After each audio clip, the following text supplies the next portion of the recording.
Michiganders may have seen something extraordinary Monday night, a fireball meteor streaking across the sky. It's pretty violent this time. Really shook the house. A man living in St. James City on Pine Island in Lee County wondering what's causing his house to, as he puts it, violently shake. And he's not alone. We've been getting a number of calls, emails, and Facebook postings from other viewers telling us you experience the same thing. One man tells me he's felt his house shaking several times, but today it was worse than ever. What's interesting, a Navy spokesperson tells me they didn't have any aircrafts operating here around that time. But I really don't think it's a sonic boom. I think it's something else. I don't know what it is, because it is. I think it's more in the ground. And he says he would know. I'm a commercial pilot. I used to fly for years. I've spent years in the atmosphere. I've never heard a sonic boom like that. The twisting and shaking is causing damage to his home. The tiles throughout the house are actually starting to pop loose. Every time this happens, it seems like one or two more tiles is getting loose. What's causing this is what I want to know. It's kind of weird. It really is, though, to see that many at one time, fall from the sky. Not one or two, but nearly 40 starlings were found laying dead on this street. It was really unusual. An unusual occurrence and a disturbing sight for both people who live and work around this neighborhood, as well as the responders who saw these birds.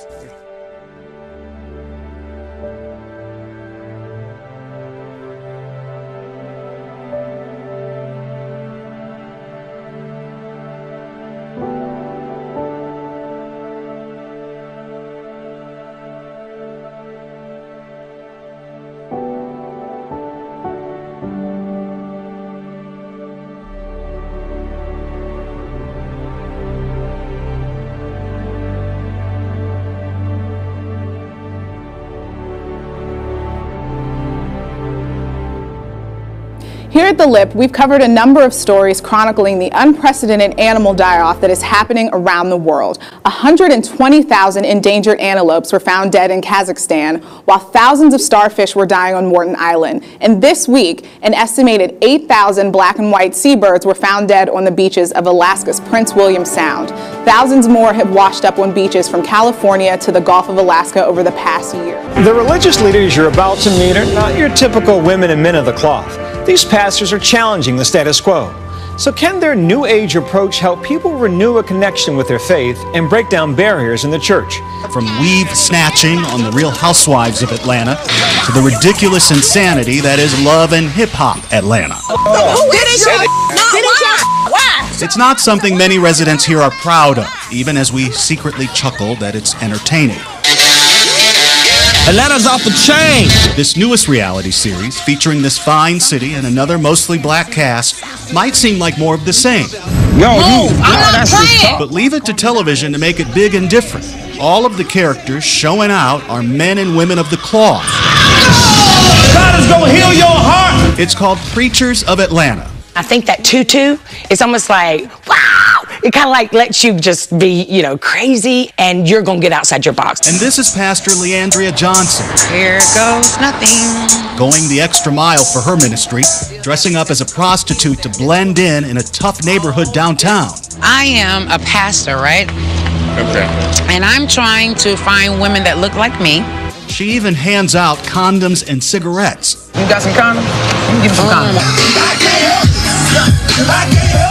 When all of the pastors get together at a hip-hop listening party, the drama isn't far behind. Tonight now, in the not-so-distant future, you could be wearing all of your personal information, everything from your credit card numbers to your vital signs. It's called the tech tattoo. So this is really going beyond what the fitness tracker is. The latest bio-wearable looks like a circuit board that gets embedded onto your arm. With the tech tattoo, you could carry all your information on your skin. Information like your identification and your credit card numbers.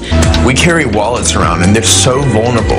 Experts say the temporary tat will also be able to monitor your vitals. They're made with electroconductive ink that contains various sensors and, in some cases, tiny microchips. Cosmetic company L'Oreal is also getting in the action with a temporary tattoo that can track UV exposure and alert you if you're in danger of burning. The future will let you leave your debit card at home. JP Morgan Chase is upgrading all their ATMs this year to let you withdraw money using your smartphone. Well, we've come a long way from saying, I got to go tap Mac, haven't we? It's one of hundreds of features brainstormed at the bank's Innovation Center in Columbus, Ohio. Some ideas, like a fingerprint scanner, got left on the cutting room floor, but others are being put into practice. They want to be able to bank where they want, when they want, and how they want. And this machine is allowing us the flexibility to do so. It's not just Chase customers. Bank of America is making its machines mobile friendly, and Citigroup's ATMs may soon scan your iris for identification. The upgrades over the years have made the machines more popular among customers than visiting a teller. Entering the country at Kennedy Airport will now have their faces scanned. All right, Fox 5's Jody Goldberg is live at JFK to show us how that new security technology works. Jody. Terry, Steve, it's all in an effort to make air travel safer. This was first tested at Washington Dulles International Airport, and today's the first day the system is online at JFK. It's another tool to make sure U.S. Customs and Border Protection is keeping its citizens safe. Right now, there are 18 machines spread throughout 3 terminals at JFK. Officials say at least 500 people a day chosen randomly will be screened. And now the goal is to have facial comparison at all 5 international terminals here at the airport.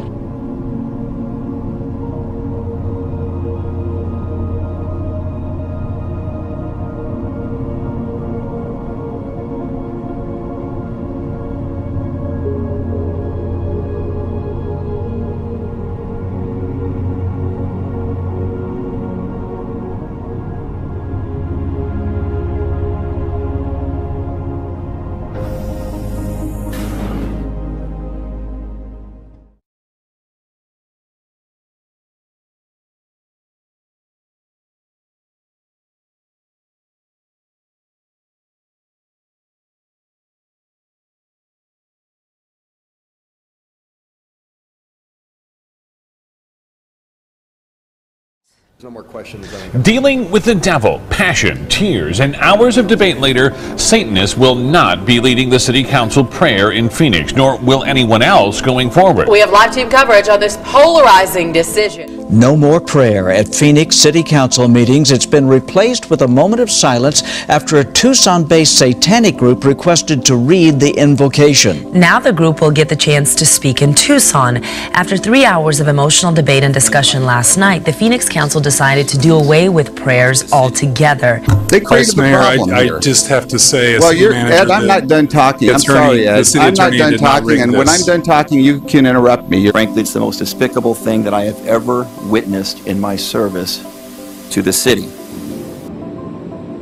They changed a tradition that's been established for over 40 or 50 years at the city of Phoenix overnight and done behind closed doors. A shocking development out of Britain where the government is now letting scientists conduct gene editing experiments on human embryos. With me is Paul Serhal, the medical director of the Centre for Reproductive and Genetic Health here in London. And Paul, what do you make of this announcement that this kind of experimentation will be allowed? Well, I think it's very good news. Gene editing works like a cut and paste technique. It scans DNA, finds a faulty gene, then cuts it and replaces it with a healthy copy. Some British doctors call the approved research unnecessary. It's being justified on the basis that it will help prevent miscarriages and stop IVF failures. But the genes that these scientists plan to look at, there's no evidence to show that any of them have anything to do with causing IVF failure or miscarriage in the first place. University of Notre Dame professor Carter Sneed says gene editing destroys living embryos. What we're confronted with this morning is a very basic kind of injustice. The same injustice that we see in abortion. We're killing newly conceived human beings for the sake of speculative scientific research. Critics also say gene editing could lead to designer babies, where parents seek taller, stronger, and smarter children.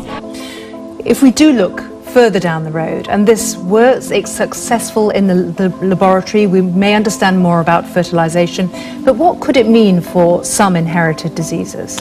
Well, I think the potential of such technology is that if you were able to edit the DNA in order to avoid the transmission of certain genetic diseases. It's all very good news. But of course, we're still a long way off. A lot of work has to be done in order to ascertain safety, let alone the benefit that will be derived from such procedures.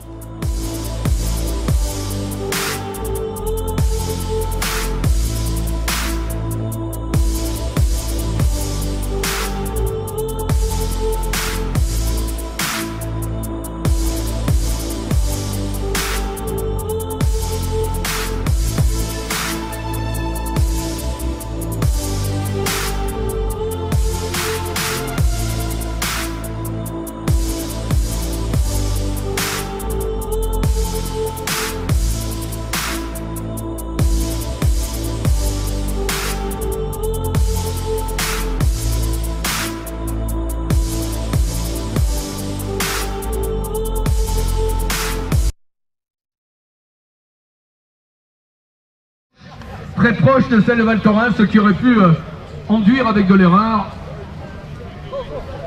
Allez, nouveau début, enduire avec de l'erreur.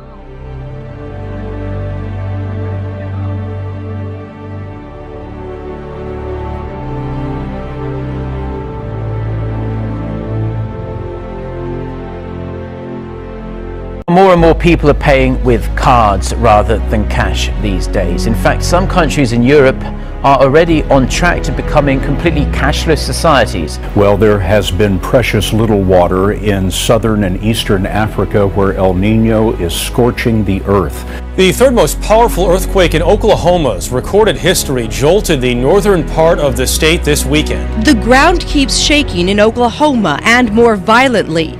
This year already 140 quakes. An earthquake rocks Inyo County, sending shockwaves through Bakersfield. And tonight, geologists are explaining why an earthquake 3 hours away was felt right here in town. Now to a developing story. Bad news for our local beaches. They're being washed away at an alarming rate. Oceanside not the only city dealing with this. We'll show you 6 other troubled beaches coming up tonight at 7. New wrinkle in the issue of the high cost of higher education, and for one Texas man, his student loans landed him in jail.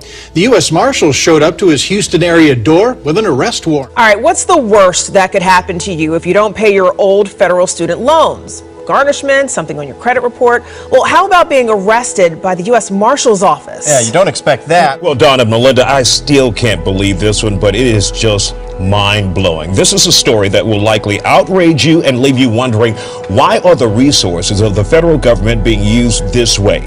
Joining me live is Paul Aker. He had a student loan debt from 1987. The loan was $1,500. Last Thursday, 7 people in combat gear with automatic weapons showed up at his home and took him to jail for a 29-year-old student loan. Those people were U.S. Marshals, Deputy U.S. Marshals right here in Houston.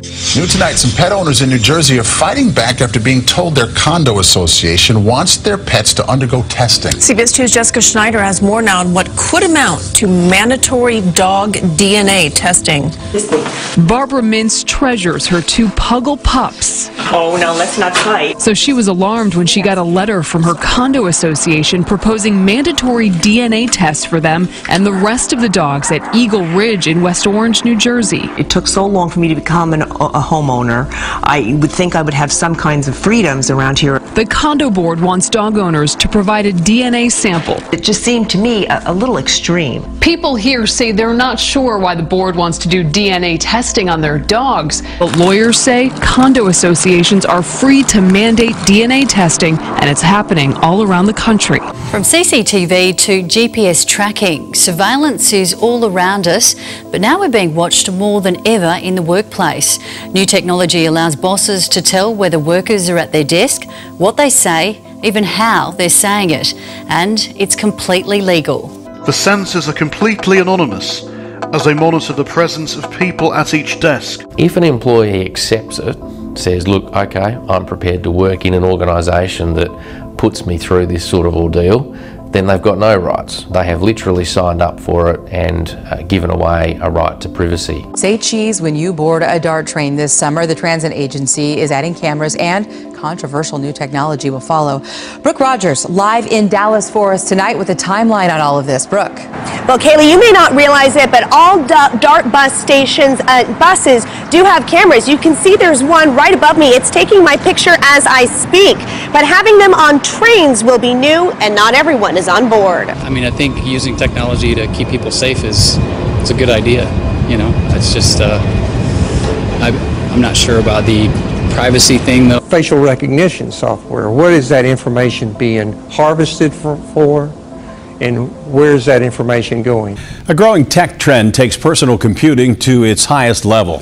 It's gone from hands-on to hands-in. More people are biohacking their own bodies with implanted computer chips that can perform a wide range of tasks. The limits, it's a limitless technology. There's tons of things we can do with it, and we're really just getting started.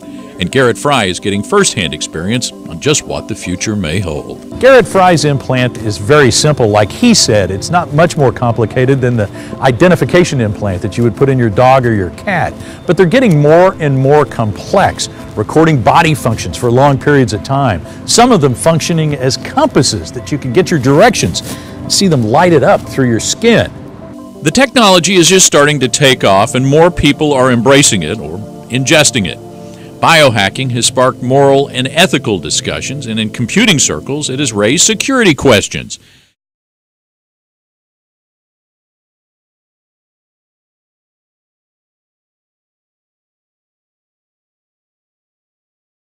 There are calls for a controversial program which aims to educate students about their gay, lesbian or transgender classmates to be removed from South Australian schools. While some parents have told 9 News they support the program, a federal senator says the lessons go too far. It's called Safe Schools, a program designed to make students comfortable with their same-sex or transgender classmates. 53 South Australian schools have signed up to Safe Schools. The program aims to help students understand different sexualities, but also encourages them to avoid gendered words like he or she, in favour of the terms they, ze or e. The program has already created controversy in Victoria, where it's being made compulsory. People are only more open-minded, so I think we've got to start with the little ones. Happening tonight. Passionate pleas over bathroom privacy. Ariel Westler is live in Carmel Mountain Ranch tonight, and Ariel, this case could be precedent-setting. Morality is a key issue for some on the other side. People have been attacked or looked at. There are always sick-minded people that take advantage of this kind of system. A system still very much up for debate nationwide, and a decision that could set a precedent for other districts throughout the country. New at 5, Seattle Parks and Recreation is facing a first-of-a-kind challenge to gender bathroom rules. A man undressed in a women's locker room last week, citing a new state rule that allows people to choose a bathroom based on gender identity. Women alerted staff who told the man to leave, but he said, "The law has changed and I have a right to be here."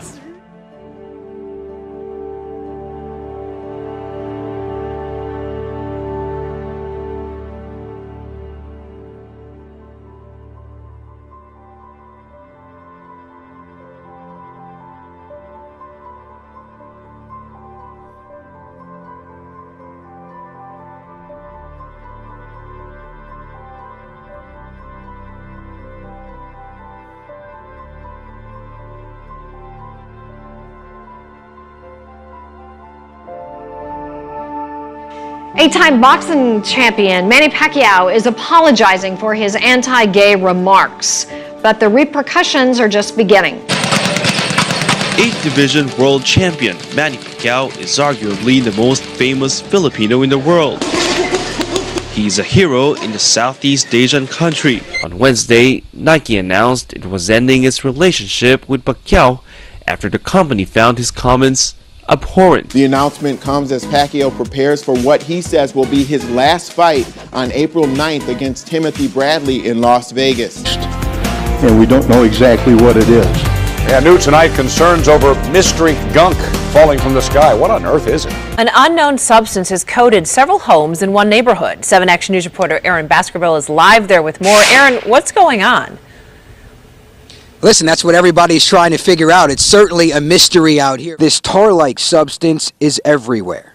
So like I said, imagine if this was your house or your home, you'd be very upset. You were just looking at the driveway coated in that tar-like substance. You can also see the car coming up tonight at 11 on Channel 7. Something is keeping an entire town up at night, and no one knows what it is or where it's coming from. And they could use your help. As mysteries go, there aren't many that can match this one for being just as annoying as it is unexplained. That high-pitched sound wreaking havoc on Forest Grove, Oregon for weeks, mainly at night, even waking people up.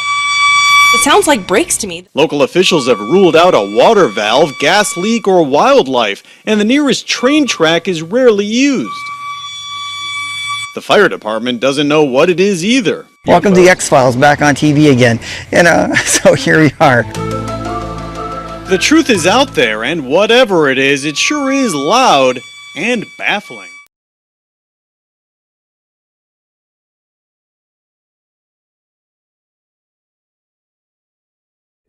Said, Officer Holm, you don't understand that because of what you done. He said, I checked myself back into mental health.